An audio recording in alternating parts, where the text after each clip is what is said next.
آج تو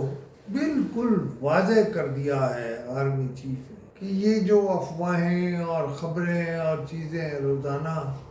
نکلتی ہیں اور کچھ ہے نہیں میڈیا کے پاس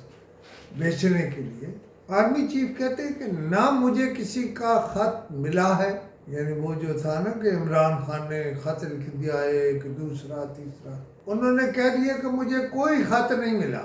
اور اگر خط ملے گا تو میں اسے وزیر اعظم کو یعنی میاں محمد شہباز شریف کو بھجوا دوں گا۔ اچھا، یہ جو بات ہے نا، اس کے ساتھ انہوں نے یہ بھی کہا کہ پاکستان آگے بڑھ رہا ہے اور پاکستان کو آگے بڑھنا ہے، پاکستان ترقی کر رہا ہے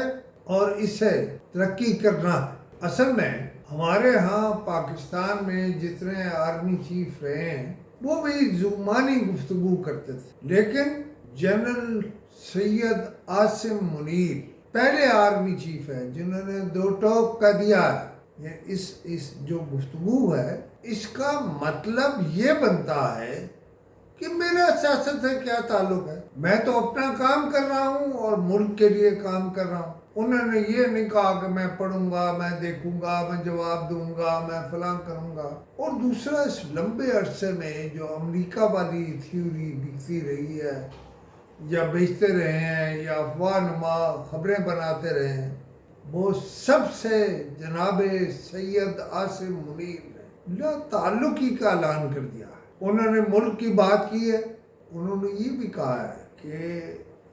ہم دیکھ رہے ہیں کہ ملک آگے بڑھ رہا ہے اور اس کو اور آگے بڑھنا ہے۔ دو ٹوک باتیں کر دی ہیں آج آرمی چیف۔ ابھی شام کو گنج پہ بیٹھیں گے اور للکار کر کہیں گے ہم یہ کریں گے اور وہ کریں گے اور فلاں، کچھ نہیں ہوگا۔ اب ملک آگے بڑھے گا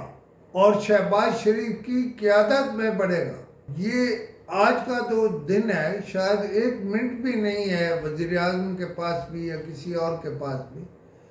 لگاتار مطلب دورے پہ دورہ چل رہا ہے، ایک وزٹ دوسرا وزٹ، ایک تقریب دوسری تقریب، اور اس سے بالکل واضح ہے ان باتوں سے کہ فوج اب کچھ نہیں چاہتی، اب صرف اور صرف ملک میں ترقی چاہتی ہے۔ آج ہی دن یہ ہوا کہ پنجاب حکومت نے بہت سے احکامات دیے، مثلا اسپتالوں کے بارے میں بھی یہ کہا کہ یہ سب رپورٹیں بھیجو، کتنا پیسہ آیا، کدھر گیا، کون سا ہوا، کتنے میں ٹھیکہ ملا۔ لیکن اس سے بڑی بات یہ ہوئی ہے کہ آج پہلی مرتبہ پاکستان کی تاریخ میں ایف آئی اے کے تمام لوگوں کے بارے میں، ڈی جی کے بارے میں، ایڈیشنل ڈی جی کے بارے میں سب معلومات آن ریکارڈ لانا ہوگی، اور خاص طور پر جو بے نامی جائیدادیں، ذرا پھر سننے میں کیا کہہ رہا ہوں، جتنی بھی بے نامی جائیدادیں ہیں اب وہ ڈکلیئر کرنا ہوگی۔ یہ بات کہی نہیں گئی ہے، یہ کہا ہے کہ فلاں فلاں چیزیں دو، اس کا مطلب یہ ہے کہ سب بے نامی جائیدادیں ڈکلیئر کرو، آج اس طرح باقی کا